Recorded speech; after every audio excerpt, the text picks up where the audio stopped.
Hello there. Tonight, I'm thrilled to take you back, deep into the mists of history, to the fjords, forests, and frozen frontiers of the Viking world. But this isn't the story of raiders and longships that you've heard before. This time, we're not following bearded warriors into battle. No. Tonight, we walk beside their wives, daughters, and shield maidens. Have you ever wondered what life was like for women in the Viking Age, who cooked the meals, raised the children, or ruled the homestead when the men were away, or what it meant to take up arms and become a warrior in your own right? Well, tonight, we explore the untold stories, the strength, the survival, and yes, even the sword fighting of Viking women. So sit back, wrap yourself in a warm blanket, or relax back in that comfy chair, and let the northern lights dance through your mind as we sail back through time to discover how Viking women lived and fought. If you enjoyed tonight's journey, I'd love it if you gave it a like, subscribed, or left a comment on where you're listening from. Now, let's begin. When most people hear the word Viking, they picture roaring men with horned helmets, which, by the way, they never wore, storming monasteries and looting coasts. But the Viking world, spanning from roughly 800 to 1100 CE, was a lot more complex than raiders and plundering. And at the heart of this world were the women. You see, Viking society was deeply rooted in farming and trade. When men sailed off on raids or expeditions, sometimes for years, it was the women who kept society running. They managed the land, the livestock, the household, and sometimes much more. Let's start with their everyday lives. A typical Viking woman, let's call her Sigrid, might wake before dawn in a longhouse warmed by a central hearth. Her first tasks would be to rekindle the fire, prepare bread or porridge, and tend to animals like sheep or goats. But make no mistake, this wasn't a life of quiet domesticity. In the Viking Age, women were respected not only as mothers and wives, but also as decision-makers, traders, and sometimes warriors. They had more rights and freedom than women in much of the rest of medieval Europe. In fact, in many Viking regions, especially in Scandinavia, women could own property, inherit land, divorce their husbands, and even wield influence in local councils. This wasn't some romantic fantasy. It's written into law codes and carved into runestones. Of course, this is completely normal now, but during this period of ancient history, this was very, very unusual. If Sigrid's husband died at sea or in battle, she wouldn't just mourn. She might take full control of the estate, overseeing labourers, negotiating trade, or arranging marriages for her children. In some cases, widows became wealthier and more powerful than they had ever been as wives. And marriage itself? That wasn't just about love or family. It was a legal contract, often involving negotiations between families over land, livestock, and silver.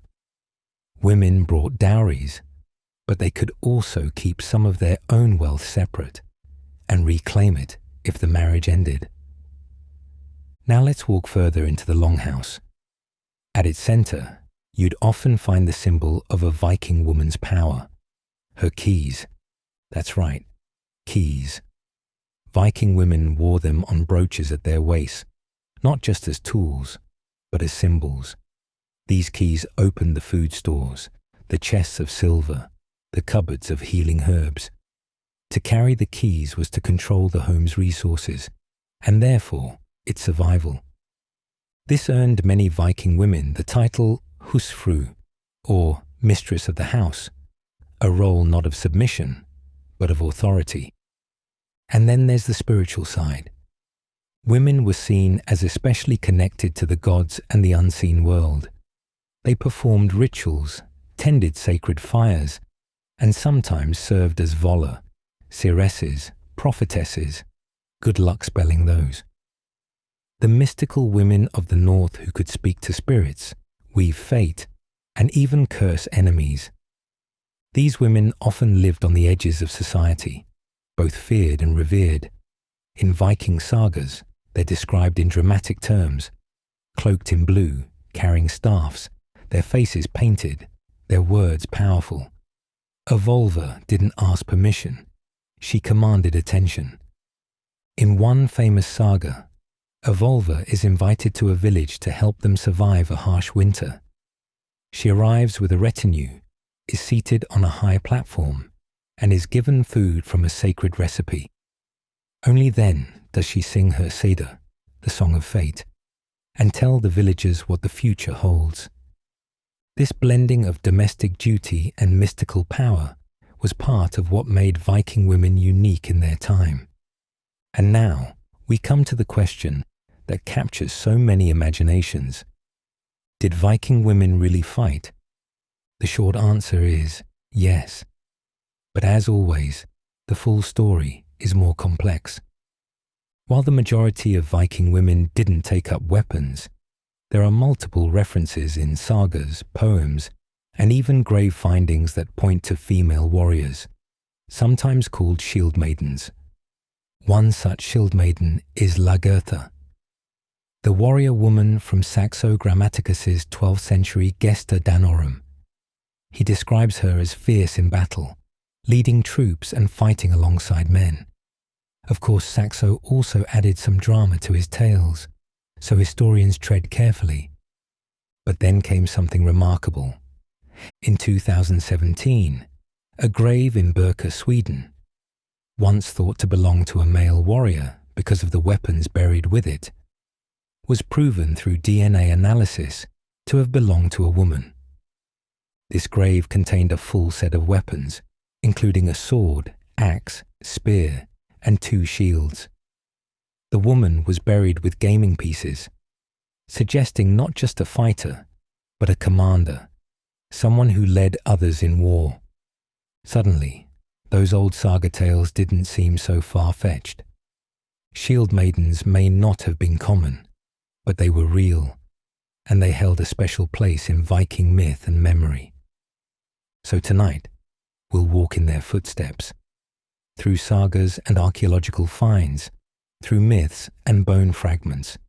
We'll piece together the life of Viking women, both at home and on the battlefield, because theirs is not a story of background figures or quiet caretakers. It is a story of leaders, fighters, and fierce survivors of a hard and beautiful world. Now, let's go deeper into what fighting actually meant for a woman in the Viking Age, and what archaeology has uncovered about their place not just in the home, but in war, death, and legacy. Let's start with one word: honor. Honor was everything to the Norse. It shaped how people lived, how they died, and how they were remembered.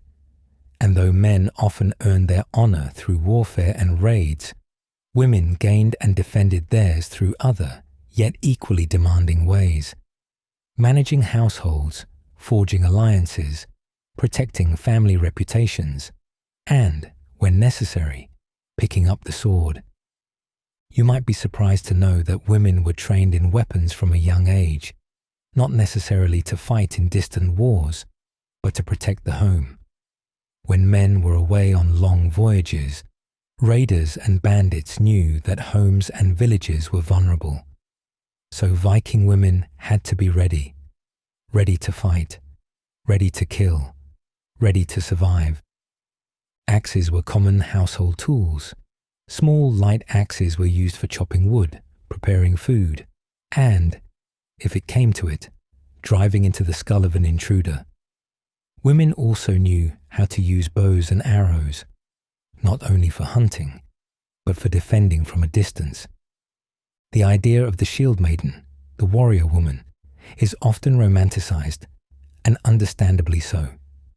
In the Hervarar saga, we meet Hervor, a woman who disguises herself as a man to become a warrior. She rides across haunted battlefields, speaks to the ghost of her father, and demands a cursed sword buried with him.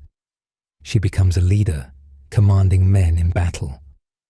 Of course, sagas blur the line between history and myth, but what matters is this. These stories were told and retold in Viking society. That means they weren't just fiction. They were part of how Vikings understood what women could be. And those sagas weren't isolated. There's Brynhilde, the legendary shield maiden and Valkyrie, who chose which warriors would die in battle and escorted them to Valhalla. There's Freydis Eriksdottir, the daughter of Eric the Red, who sailed to North America with the Norse settlers.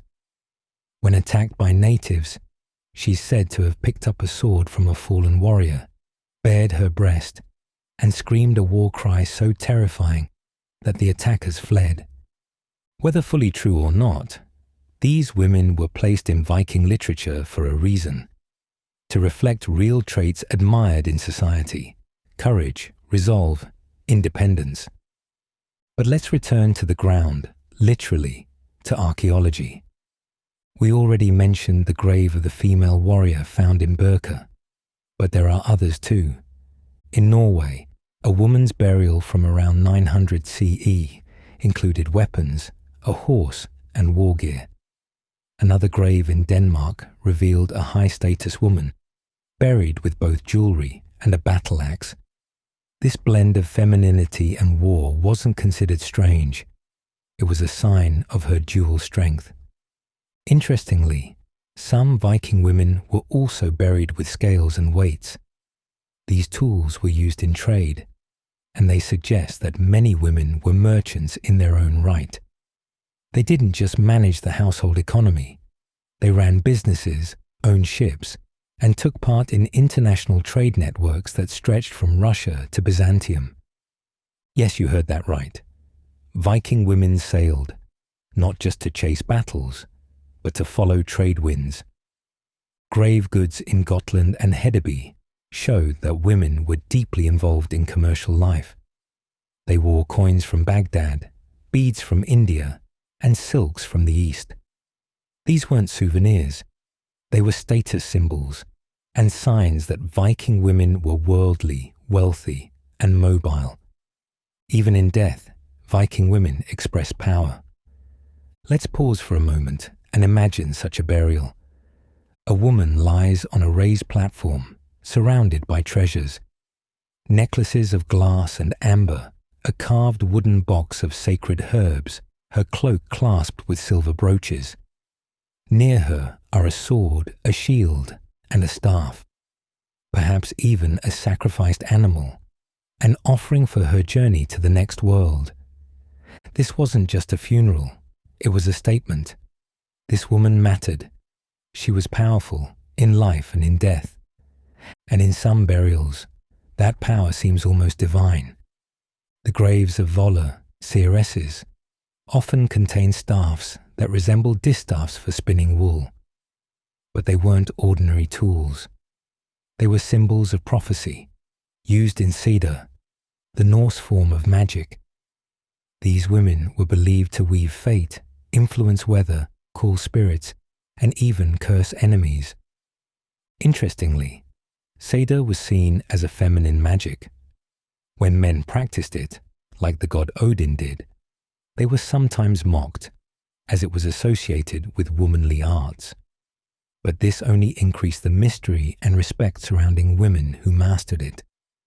Some historians believe that the Norse saw women as guardians of the threshold between worlds, the domestic and the divine, the living and the dead. And that brings us to the final subject for this section: Valkyries. Valkyries were mythical female spirits who chose who would live or die in battle. They were both beautiful and deadly, riding ghostly horses, bearing spears, and sometimes even drinking blood. They didn't fight for glory, they fought for fate. In poetry, Valkyries are often described in shining armor, with flowing hair and sharp eyes. They rode through the sky like thunderclouds and arrived on battlefields to collect souls for Odin's hall. Were they purely mythological? Probably. But like all myths, Valkyries reflected something real, the respect Norse culture had for female strength, especially the kind that deals with life and death. In a way, every Viking woman had a bit of the Valkyrie in her. She bore children, managed land, healed the sick, spoke to spirits, and, if need be, picked up a weapon. So as we wrap up this second part of our journey, let's remember something. The Viking Age was not just an age of men with axes. It was also the age of women with keys, staffs, and swords, of women who wove the cloth of society by day, and who, in the dark, told stories of blood and bravery by firelight. So far, we've journeyed into the legal rites, warrior legends, and burial practices of Viking women. But next, we turn our gaze towards something even more intimate and just as powerful: love, motherhood, healing, and the deep magic of everyday life. Let's begin with love and marriage. In Viking society, marriage wasn't just a private bond, it was a social contract. It linked families, merged property, and shaped alliances. But unlike in many other medieval cultures, Viking women had a surprising amount of agency in this process. Marriages were often arranged, yes. Fathers or male relatives played key roles in negotiations. Yet women could and did have a say, especially if they were of high status. And here's the fascinating part.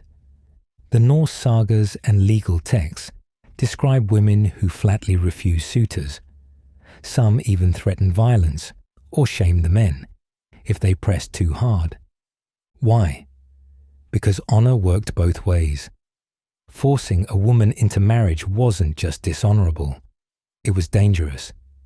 And once married, Viking women had clear legal protections. If a husband mistreated his wife, she could divorce him publicly. She'd do so by declaring the end of the marriage in front of witnesses, sometimes at the couple's bed or doorstep. She could take her dowry and reclaim her property, and she didn't need permission from a court. Compare that to most of Europe at the time, where divorce was nearly impossible for women. In the Viking world, a woman who stood up for herself wasn't seen as wicked. She was seen as strong. Now, what about courtship? Love wasn't always about politics. There were moments of tenderness, flirtation, and romance too. In the sagas, men composed poetry for the women they loved.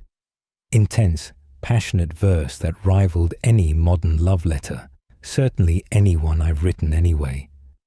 And women replied in kind. Some sagas even mention couples exchanging gifts in secret: a brooch, a lock of hair, a carved token. But love could also turn deadly. One saga tells of a woman named Gudrun, who married 4 different men, each one dying in increasingly tragic ways. Her story ends in blood and betrayal, and yet she remains one of the most respected female figures in Viking lore. Why? Because she never backed down.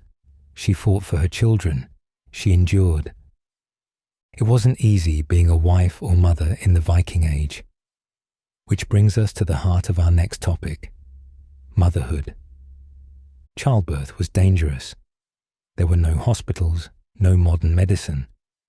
Women gave birth at home, assisted by female relatives or midwives.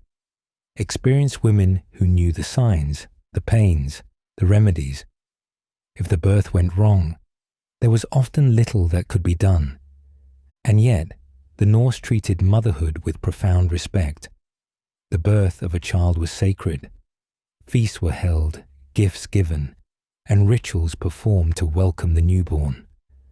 One of the first acts after birth was the naming ceremony. The child was sprinkled with water, a kind of proto-baptism, and given a name, often after an ancestor or a god.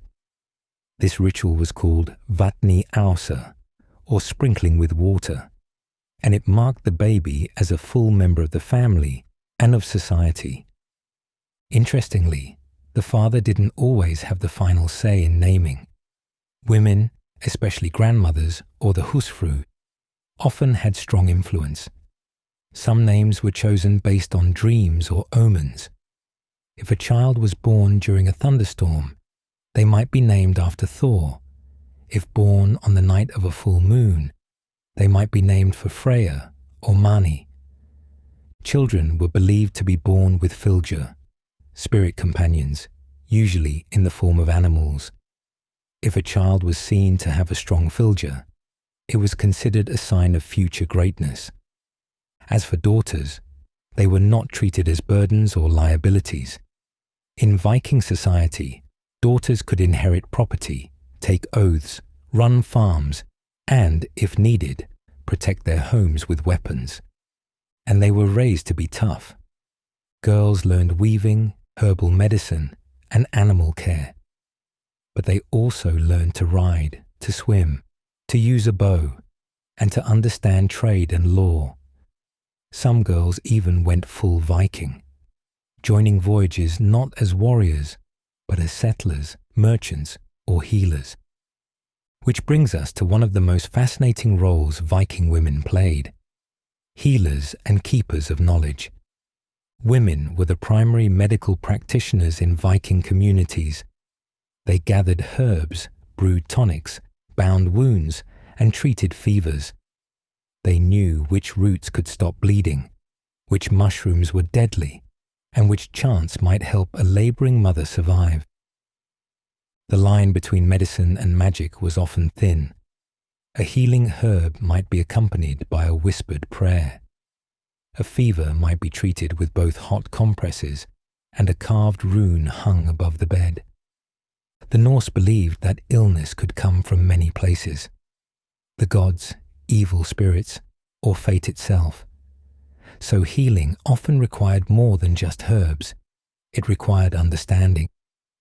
Some women became known as wise women, respected figures who advised not only on health, but on crops, weather, dreams, and omens. They were part healer, part priestess, part elder, and some crossed fully into the realm of magic. Let's pause here and talk about magic in the Viking world. There were many kinds of magic in Norse belief, but the most mysterious was Sida. Practiced mostly by women, Sida was the art of shaping fate, of seeing the future, influencing minds, and calling on spiritual forces. A woman who practiced Sida was often feared and honoured. She might be asked to bless a newborn or curse an enemy. She might be summoned by a chieftain or avoided by neighbours who feared her power. The sagas describe Seder rituals as elaborate and sacred. The seeress would sit on a raised platform, wear special clothes, and chant ancient songs. Sometimes drums or rattles were used, sometimes incense. Always silence and respect. What's striking is that these women were not outsiders. They were central figures in their communities. Their wisdom, their healing, and their visions were woven into everyday life. And then there were the taboos. Viking women, like all people, lived with rules, some spoken, some unspoken. Certain acts or signs were considered dangerous, even cursed. A woman cutting her hair during a solar eclipse, bad omen. A spindle falling during a wedding, a sign of infertility. A dream of a black wolf, death. If a child was stillborn, the body was often buried quickly, and secret charms were placed to keep the spirit from returning.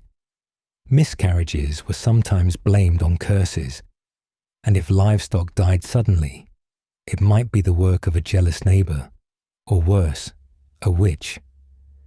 To counter these fears, Viking women wore amulets. Little Thor's hammers made of silver or bone, tiny goddess figures, runes etched into wood or stone. These were not just jewellery, they were protection. Women passed them down through generations like whispered spells. Viking women lived in a world of violence, cold, and uncertainty. But they were also bold, wise, fierce, and above all, resilient. They stitched their children's clothes by firelight and sharpened their axes when danger loomed. They brewed healing teas and sang war songs. They spoke to the gods and dared to challenge men in court.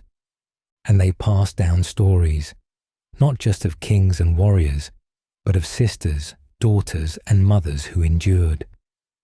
We've seen how Viking women shaped their homes, their communities, and their legends.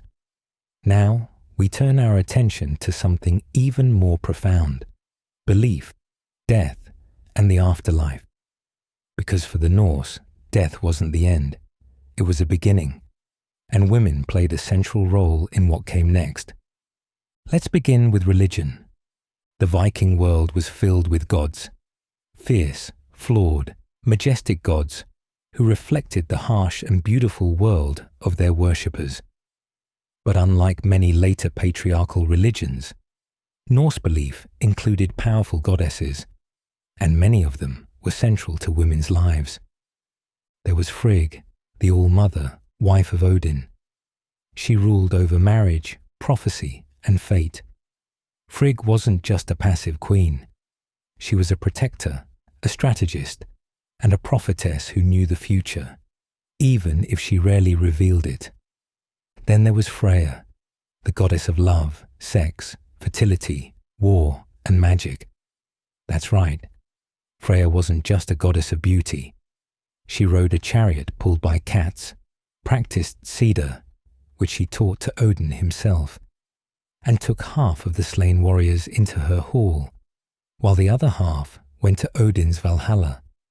In many ways, Freya embodied the ideal Viking woman: passionate, powerful, mysterious, and unafraid to lead. Other goddesses were also revered. Sif, known for her golden hair, represented family and harvest. Skadi, a huntress goddess, ruled the mountains and the snow. She chose war over peace, vengeance over submission, and was respected for it. And these deities weren't just worshipped at temples. For Viking women, faith was deeply personal and practical. At home, a woman might offer daily prayers to Frigg for her children's safety, or leave gifts for Freya during childbirth. Sacred symbols were woven into tapestries, carved into wooden spoons, or hidden beneath pillows. Everyday life was steeped in belief. Worship wasn't always grand. It could be as simple as a whispered thank you, a small sacrifice of honey, or a prayer sung while spinning wool. Faith, like thread, was woven into the fabric of daily life. But when someone died, belief took on an entirely different shape. Death was not quiet in the Viking Age. It was loud. It was sacred. It was a moment of passage not just for the dead, but for the living. And women were often the ones who made that passage possible. Funeral practices varied widely depending on region, status, and cause of death. But the most iconic of all was the ship burial. You've likely heard the image. A grand longship pulled onto land or set adrift, filled with the dead and their possessions. The ship might be set on fire, drifting into the mist. But this was rare, more poetic than practical.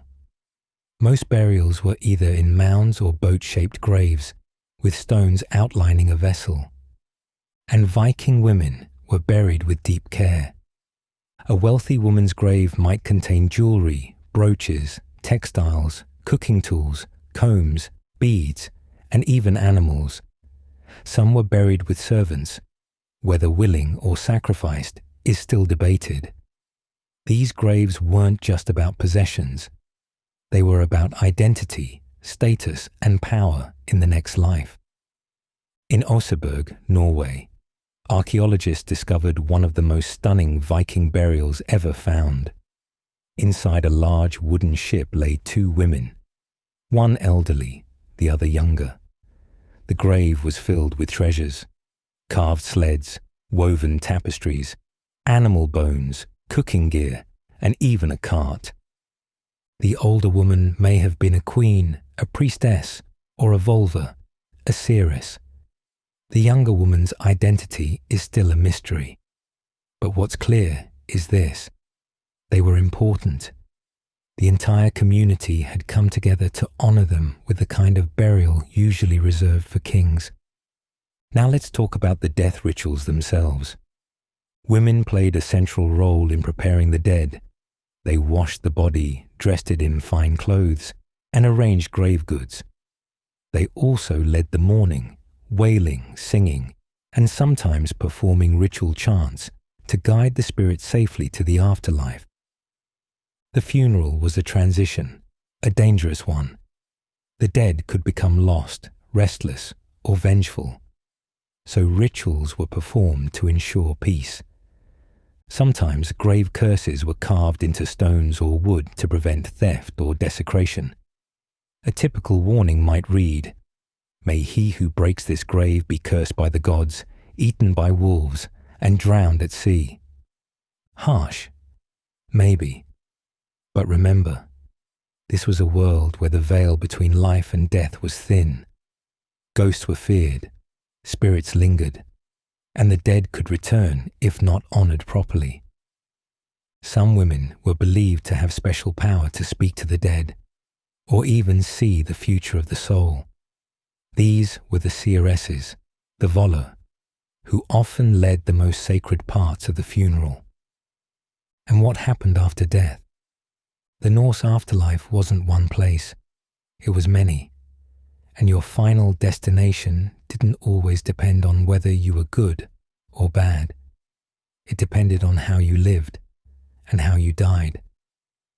There was Valhalla, of course, the grand hall of Odin, where fallen warriors trained for Ragnarok. But as we said earlier, only half of the slain went there. The other half went to Folkvanga, Freya's hall, and there's no reason to think she only chose men. So yes, shield maidens may well have gone to Freya's fields, honored for their bravery, but many others went elsewhere. There was Helheim, ruled by the goddess Hel, daughter of Loki.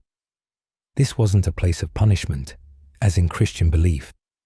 It was simply the realm of the dead, peaceful, cold, still. Sailors lost at sea might end up in Ran's hall, beneath the waves. Children who died young were said to be reborn, or to rest in the arms of goddesses. And in some legends, the dead were reborn within the family line. A baby born with the same mark as a dead relative was believed to carry that soul. This is where women again played a unique role. As keepers of family memory, women preserved lineage. They told the stories. They remembered the names. They knew the signs of rebirth and watched the children carefully for them. Some graves even show evidence of this belief. A brooch buried with a woman is later found in the grave of a baby, decades later. Coincidence? Perhaps. But in Viking culture, such patterns mattered. And now we come to the Valkyries, again. These were not gods. They were not mortal women, but they were deeply symbolic of female power over life and death. Valkyries were believed to appear on battlefields as glowing maidens in armor. They chose who would die and who would live. They carried the slain to the afterlife. In some tales, they fell in love with mortal warriors. In others, they wept when great heroes died. They were fierce, but they were also compassionate. In art, Valkyries are often shown offering a drinking horn to a fallen warrior, welcoming him home. In poetry, they ride swan-like through the air, shining with divine light. And here's something remarkable. The word Valkyria literally means chooser of the slain. That is, one who decides.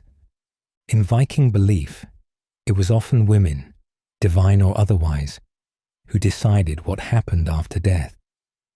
We've walked the longhouse halls and stood beside Viking women as they gave birth, raised families, healed the sick, and guided the dead. But now we turn to another realm, public power. Because Viking women didn't just influence life from behind closed doors. Some stepped forward into the light of politics, wealth, diplomacy, and leadership. Their names were etched in runestones, their deeds remembered in sagas, and their influence felt across kingdoms. Some were even rulers. Though they rarely held titles like Queen Regnant in the modern sense, powerful Viking women shaped the politics and direction of their communities through marriage, land ownership, alliance building, and sheer personal force. And some wielded extraordinary influence. One of the most famous Viking women in political history was Queen Gunhild, wife of Eric Bloodaxe. Gunhild is portrayed in the sagas as clever, manipulative, and, depending on your viewpoint, either a master diplomat or a cunning sorceress. According to Heimskringla, a famous saga of kings, Gunhild was educated in the arts of Seder and used her power to influence Eric's rule. Some stories depict her advising her husband, orchestrating alliances, and eliminating rivals. Whether those accounts are exaggerated or not, what's important is that she was remembered as a figure of power, not a silent consort. In another tale, we meet Aud the Deep-Minded, also known as Un, a remarkable woman who, after her husband and son died in battle abroad, led her entire family and followers across the sea to settle in Iceland. Aud wasn't just a survivor. She was a leader of colonists, commanding ships, distributing land, and establishing new bloodlines. She built a large farm, held great feasts, and was buried in a ship, an honor usually reserved for high-status men or warriors. Her legacy is still felt in Icelandic genealogy today. Aud is an extraordinary example of how women could command respect, land, and legacy without needing a king beside them. In fact, Norse women could inherit and control land, especially in Iceland and some parts of Norway, and once they had it, they could use it to build alliances, settle disputes, and raise armies if needed. Now, let's shift our gaze to something more tangible: runestones. These stone monuments, carved with Viking runes, were used to commemorate lives, mark land boundaries, or glorify achievements. And surprisingly often, they mention women.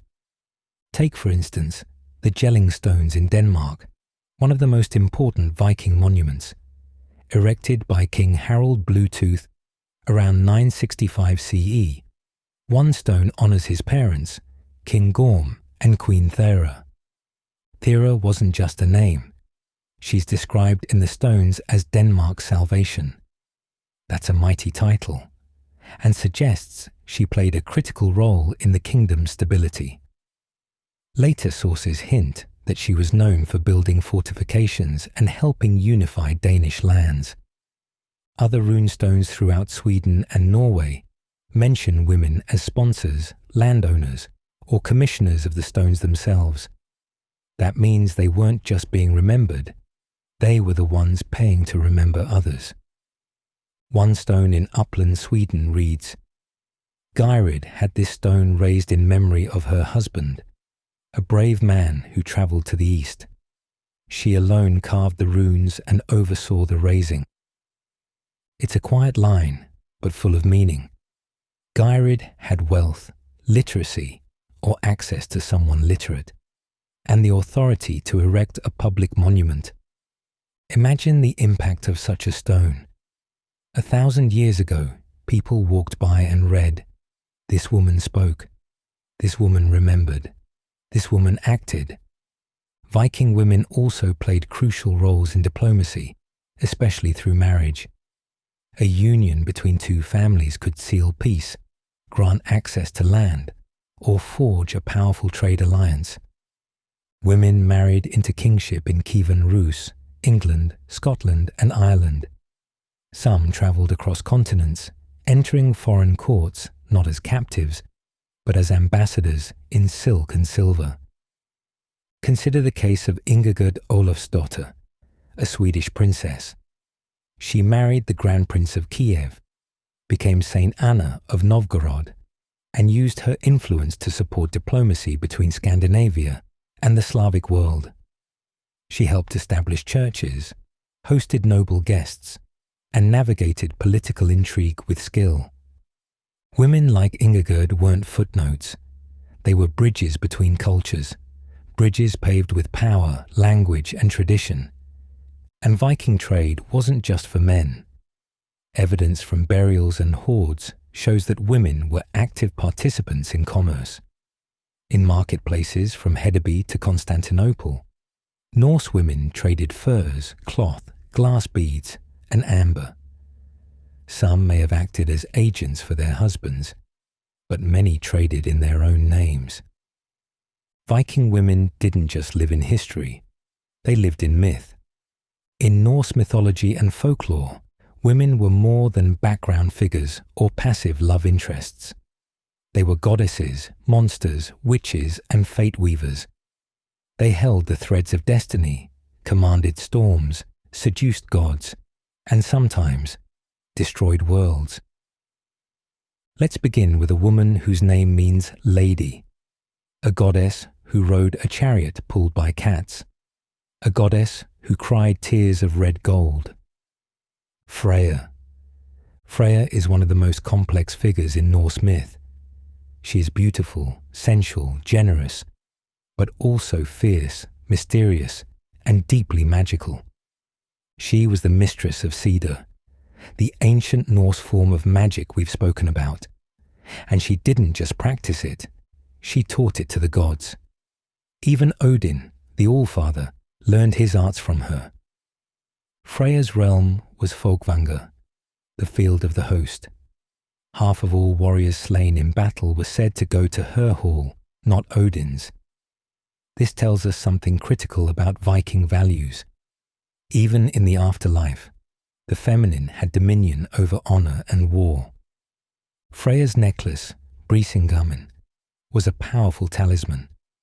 In one myth, she obtains it from 4 dwarves, through seduction, negotiation, or sacrifice, depending on the version. The gods coveted it, the giants feared it, but Freya was not one-dimensional. She mourned her lost husband Oda, whose disappearance caused her to wander the world.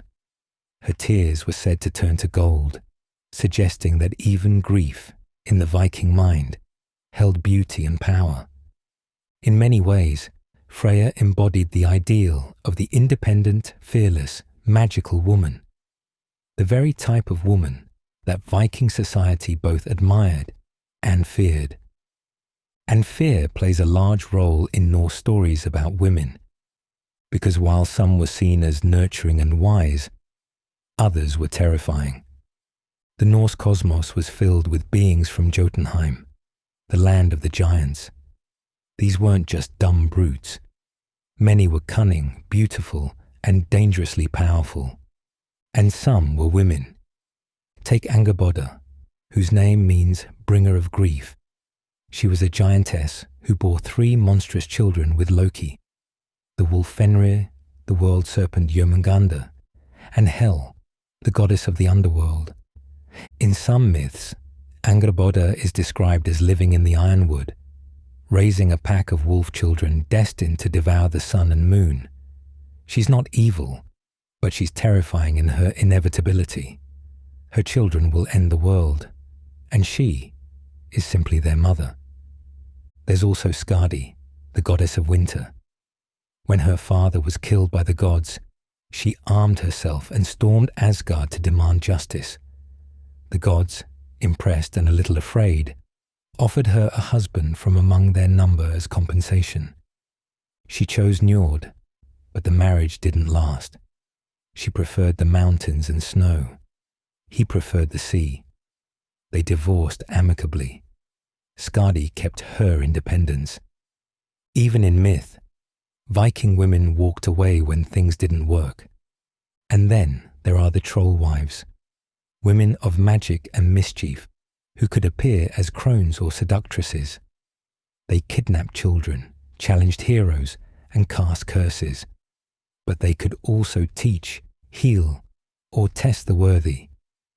In Icelandic folklore, these women often lived alone in the wild, just like the historical Voller, the seeresses who wandered from farm to farm, offering prophecy and protection, or punishment. However, perhaps the most chilling and awe-inspiring female figures in Norse myth are the norns. They are the fate weavers, 3 women who sit at the base of Yggdrasil, the world tree, spinning and carving the destiny of all beings, gods and mortals alike. Their names: Urd, what has been; Verdandi, what is; Skuld, what shall be. The Norns do not ask, they do not advise, they decide. Even Odin cannot change their weaving, even Thor cannot break their thread. When your time has come, the Norns cut your cord, and that is the end. Sound familiar? It should. The image of the fate-weaving woman appears in many cultures: the Greek moirai, the Roman parquet, the Slavic rozhanitsi. But the Norse Norns are unique in how inarguably powerful they are. They are not given tasks, they give them. They do not obey the gods fear them. And their presence appears in many Viking women's stories: a child born under a certain star, a dream of thread being cut, a woman who whispers, "The Norns have spoken." It's not superstition, it's reality in the Viking mind. Something else, which might surprise you, is that Viking women were often seen as having fluid identities between life and death, love and battle, magic and motherhood. That's why so many female figures in Norse myth are shapeshifters. The Swan Maidens, for instance, are otherworldly women who wear cloaks of swan feathers. When they remove them, they become human. In some tales, men steal their cloaks and force them to marry. But the maidens always find a way back to the sky. This theme of transformation was important. It suggested that women could never be fully contained. They might appear obedient, but at any moment they could turn into something else: a swan, a wolf, a seeress, a shadow. Even in stories where women are cursed, into trees, into stone, they often retain power. They speak through dreams, they return as ghosts, they change fate from the other side. So what does all this myth and magic tell us about real Viking women? It tells us that they were central to imagination, to fear, to admiration, and to identity. These myths didn't exist in a vacuum. They reflected how Norse culture saw its women as complex, dangerous, vital forces who lived between worlds. You might kneel before a goddess, but fear your neighbor's grandmother. You might love a wife, but never fully understand her. You might fight a woman and lose. The myths gave voice to something deep and human: awe. And that awe, woven into every saga, whispered through the lives of real Viking women as they walked the earth and shaped it. Now we turn our eyes outward, across the cold waves of the North Sea, the rivers of Eastern Europe, the green hills of Ireland, and the icy edges of the unknown. Because Viking women didn't just stay home. They traveled, they explored, they settled, they conquered, and they endured. You've heard of Viking raids on England, voyages to Constantinople, and the legendary journeys to North America. But behind those oars and shields were not just warriors, but wives, mothers, merchants, and adventurers. We again follow the women who went full Viking, not only with blades, but with bags of silver, chests of linen, and newborns on their hips. Let's begin in England and Ireland. For much of the 9th and 10th centuries, large parts of England were under Norse control, especially the Danelaw, a region stretching across the north and east of the country. Settlements like York, Lincoln, and Derby were bustling Viking towns, and archaeological evidence tells us women were there, not just as captives, but as settlers. At places like Coppergate in York, graves of women have been found with Scandinavian-style brooches, combs, and weaving tools. These weren't makeshift camps, they were homes, and women were building them. In Ireland, Viking settlements like Dublin became centres of trade and craftsmanship. Viking women helped shape these communities, bringing Scandinavian dress, religious practices, and culture to the Celtic world. Some intermarried with Irish and Anglo-Saxon men. Others founded dynasties. In fact, many of Ireland's medieval kings had Norse mothers or grandmothers. That influence shaped not just language and law, but bloodlines. And not all these women were peaceful settlers. The Irish annals speak of Norse queens and pirate wives who led raids, commanded ships, and negotiated ransoms. One text even refers to a queen of the Dubgail, the dark foreigners, suggesting a female leader among the Vikings of Dublin. Even further afield, eastward, to the rivers of what is now Russia, Ukraine, and Belarus. Here, Norse explorers became known as the Rus, a term that may have come from the Old Norse word for rowers. They travelled along river routes like the Dnieper and Volga, founding trade towns and kingdoms all the way to the Black Sea. And again, women were with them. In burial sites like Nezdovo, women have been found laid to rest with rich goods, Scandinavian brooches, Byzantine jewellery, and imported silks. These women weren't just passengers. They were powerful, married to chieftains, leading households, or trading in their own names. Some Viking women married into Slavic and Finnic tribes, creating new cultural fusions. Others may have served in elite mercenary companies like the Varangian Guard in Byzantium. Yes, even women. One story from the Primary Chronicle, a Slavic historical record, tells of Princess Olga of Kiev, a ruler of Norse descent, who outwitted and then annihilated the Drevlians, a rival tribe. She did it not with an army, but with cunning, negotiation, and eventually a spectacular act of revenge involving burning birds. We'll save that one for later. Olga was later canonized as a saint in Eastern Orthodoxy. But make no mistake, she was raised in the Viking world, and her ruthlessness came straight from its values. We also know from archaeological finds that Norse women travelled with weights and scales, suggesting they participated in measuring and exchanging goods. They traded in furs, wool, glass beads, ivory, amber, and even slaves. A dark but central part of the Viking economy. Viking trade routes extended from Baghdad to Iceland. In burial sites in Sweden and Norway, beads from India, silk from China, and coins from the Islamic caliphates have been found in women's graves. Some wore crescent moon pendants modelled on Islamic dinars, possibly for fashion, possibly for fortune. Others buried imported fabrics alongside native wool, showing how Norse women combined foreign luxury with traditional craft.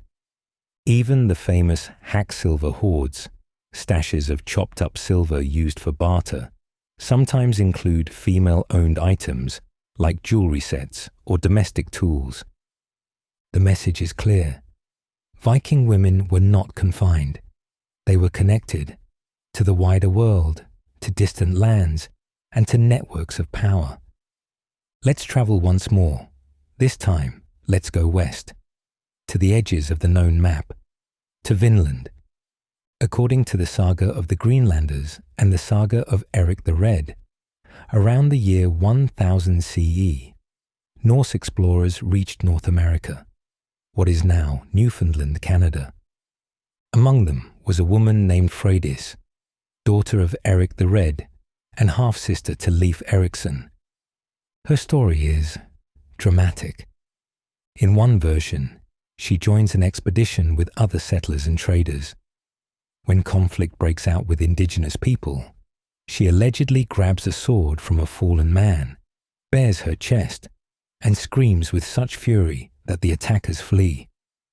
In another, darker version, she orchestrates a massacre of rival settlers, even killing women who begged for mercy. The saga condemns her, but also preserves her name. Why? Because even in horror, power endures. The sagas didn't erase Freydis. They remembered her, which, in Viking culture, may have been the ultimate goal. Now let's move on and talk a little about something else. About love. Vikings fell in love, passionately, deeply, often recklessly, and their stories are filled with longing, betrayal, jealousy, and devotion. But romantic love was often bound up with honor. Marriage, as we saw earlier, was often arranged. But it didn't mean that love was absent. Poets composed verses of courtship, and some of the most famous Viking Age skalds, poets, risked exile or death to win the affection of powerful women. Love could be messy, but it was also celebrated, and when it went wrong, it really went wrong. The sagas are full of revenge killings over broken promises, betrayal, and infidelity. In these cases, both men and women were expected to defend their honor. A woman wronged might not pick up a weapon, but she would absolutely call on her family to avenge her. Interestingly, the Viking world gave women quite a bit of autonomy in marriage. As we mentioned earlier, divorce was legal. If a husband failed to provide, struck his wife, or shamed her publicly, she could walk away, often with her property. And adultery, it was considered serious. A cheating husband could be punished just as harshly as a cheating wife, especially if he brought dishonor on the family. Women could and did take lovers, sometimes with tragic consequences, sometimes with none. This moral flexibility extended to relationships more broadly. There are sagas that describe open flirtation, jealous rivalries, and marriages of political convenience.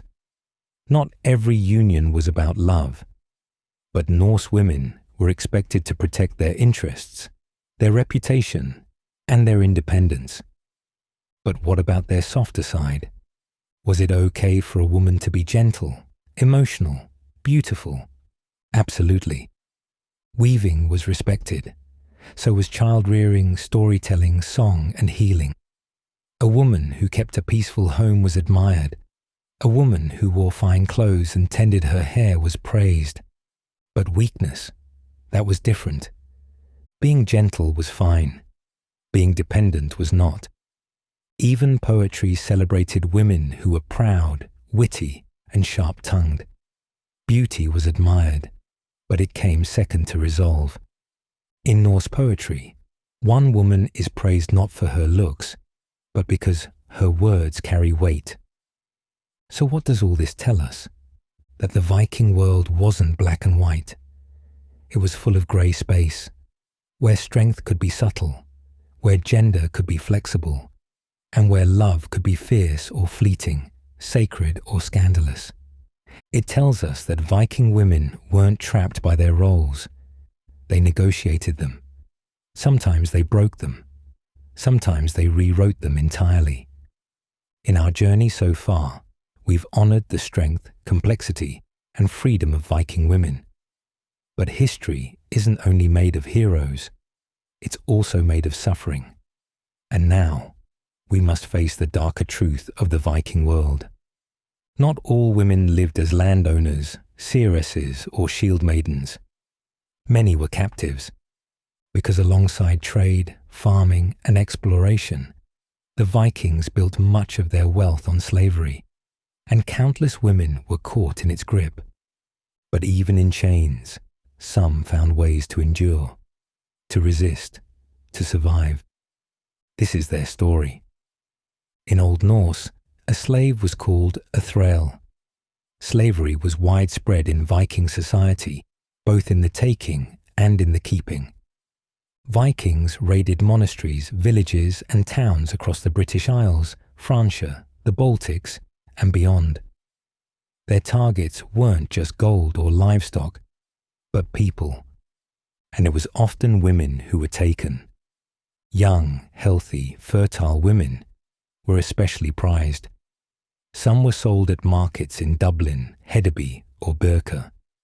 Others were brought home to serve Norse families. A female slave might be forced to cook, weave, care for children, or worse, become a concubine or forced wife to her captor. We have records of Viking Age laws that reflect this brutal reality. In the Gragas, Icelandic law codes, it was legal for a man to father children with a female slave. If he later freed her, she could gain legal rights, but only then. If not, she remained property. This sounds horrifying, and it is. But here's where the complexity begins.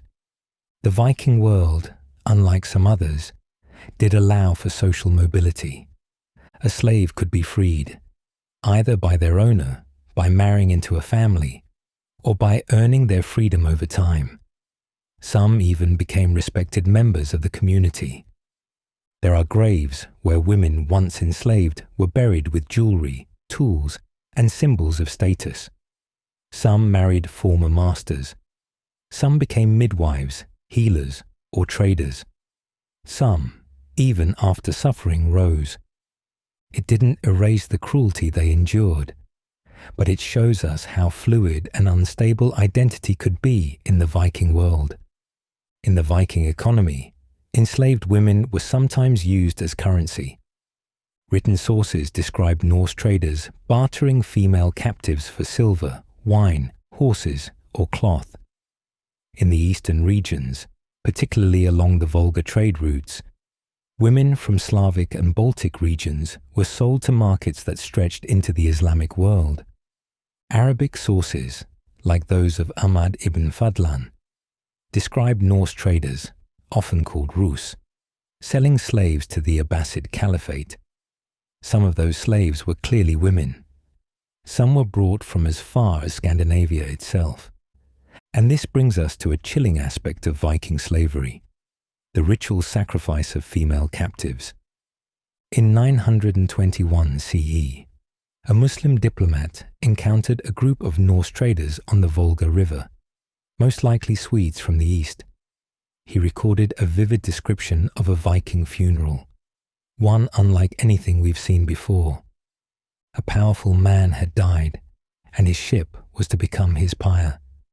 But before it could burn, a female slave, described as his willing concubine, was selected to die with him. What followed was disturbing. The girl was given heavy amounts of alcohol, displayed to the community, made to repeat that she would join her master in the afterlife.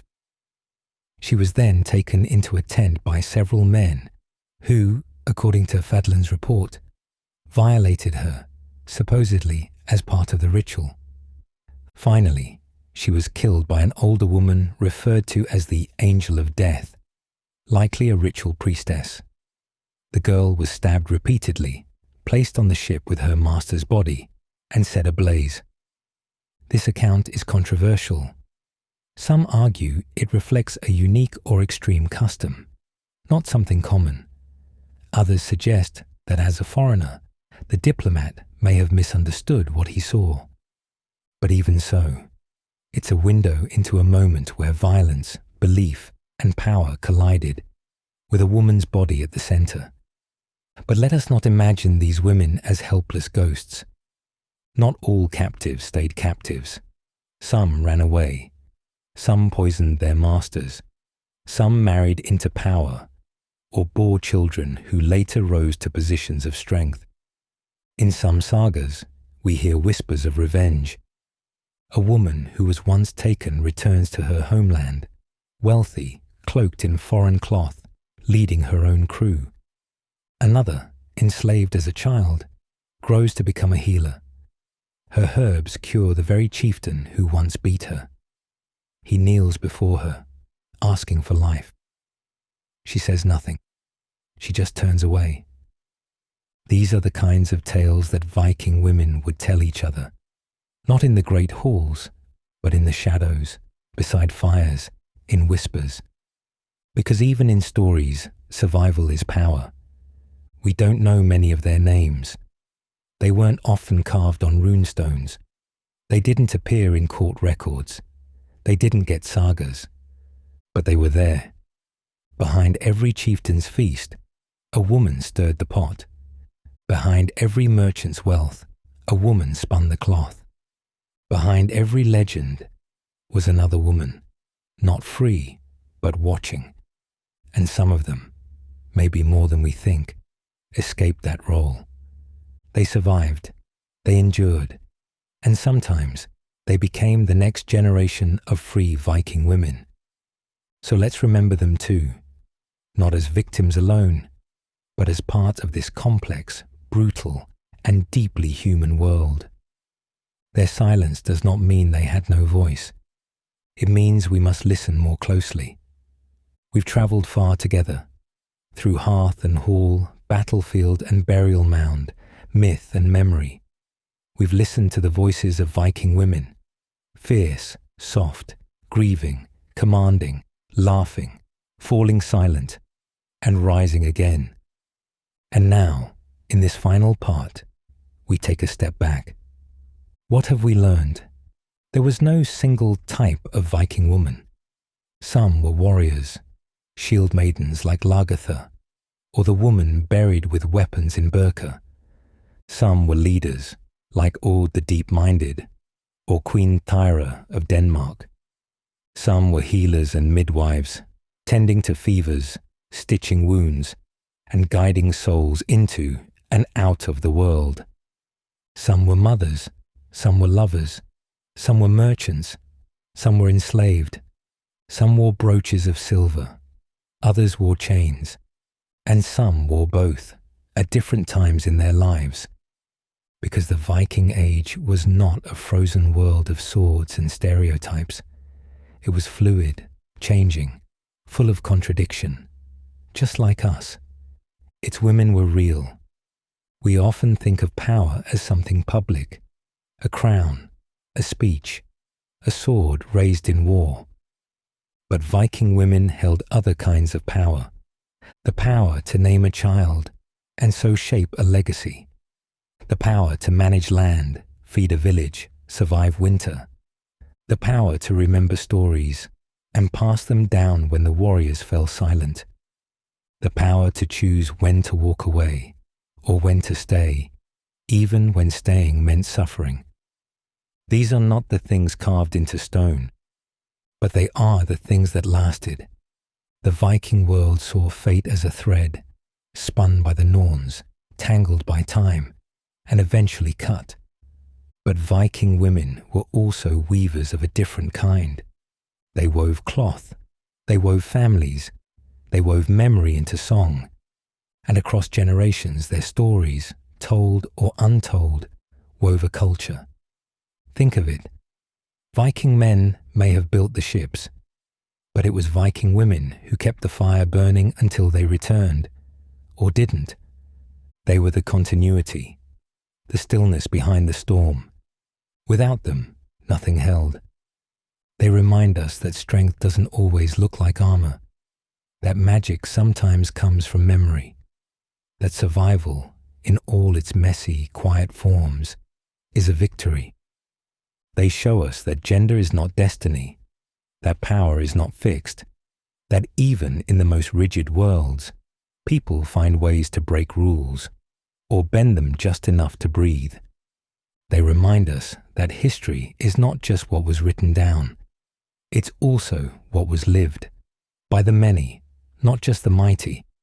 And perhaps most of all, they tell us this: you don't need to wear a crown to be a queen. You don't need to swing a sword to be brave. You just need to live, to endure, to matter. Viking women fought. They fought for their homes. They fought through childbirth. They fought for justice. They fought to be heard. And sometimes, yes, they fought with blades, bloodied in battle. But more often, they fought in ways that left no scars, only legacies. And maybe tonight, you carry that legacy too. Thank you so much for joining me on this journey.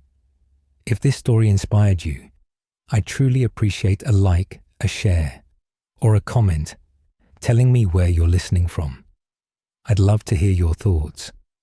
And if there's another time or culture you'd like to explore next.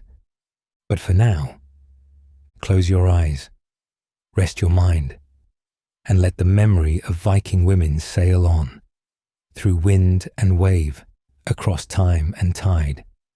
They are not gone. They are only waiting to be remembered.